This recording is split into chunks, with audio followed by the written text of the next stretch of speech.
నరేష్ గారు ఆయన వ్యక్తిగతమైనటువంటి డిస్కషన్ వద్దండి.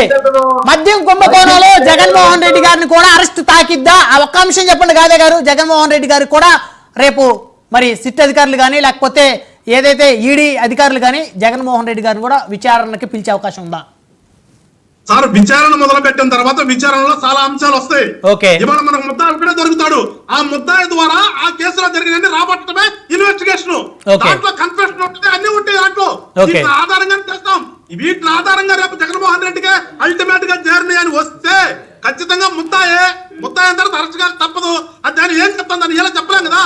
ఇన్వెస్టిగేషన్ లో ఆయన పత్రం కూడా తెలితే ఆయన కూడా అరెస్ట్ ఖచ్చితంగా అవుతాడు. ముద్దాయి తర్వాత అరెస్ట్ చేయకుండా ఎట్లుంటారు, అన్ని వస్తాయి. అవును, ఖచ్చితంగా ఎవరైనా తప్పదు. చట్టం ముందు అందరూ సమానులు. ఇక్కడ మేము చెప్పేది అది. చట్టానికి కూడా అతిథులు గారు ప్రభుత్వంలోకి వచ్చిన తర్వాత ప్రభుత్వం అంటే ప్రజల కోసం పనిచేయాలి తప్పితే నీ సొంతానికి వాడుకున్నప్పుడు ఖచ్చితంగా దాని పర్యవసానం అనుభవించాల్సిందే, పర్యవసానం ఎదుర్కోవాల్సిందే. అందుకని జగన్మోహన్ రెడ్డి ఉన్నాడా లేదా ఇంకోటన్నారా ఏ ఊరు ఉన్నా కానీ దాంట్లో ఖచ్చితంగా కుటుంబ ప్రభుత్వం అందరం బయట పెడతాము. అందరినీ కూడా కోర్టు ముందు నిలబెడతాం. దాంట్లో ఎలాంటి సందేహం ఉండదు, మొహమాటం ఉండదు. రైట్ రఫీ గారు ఇప్పుడు చెప్పండి. ఇప్పుడు గాలి వెంకటేశ్వర గారు చాలా చక్కగా చెప్పారు. ఇప్పుడు కేవలం విచారణ జరుగుతుంది. అనేక ఆధారాలు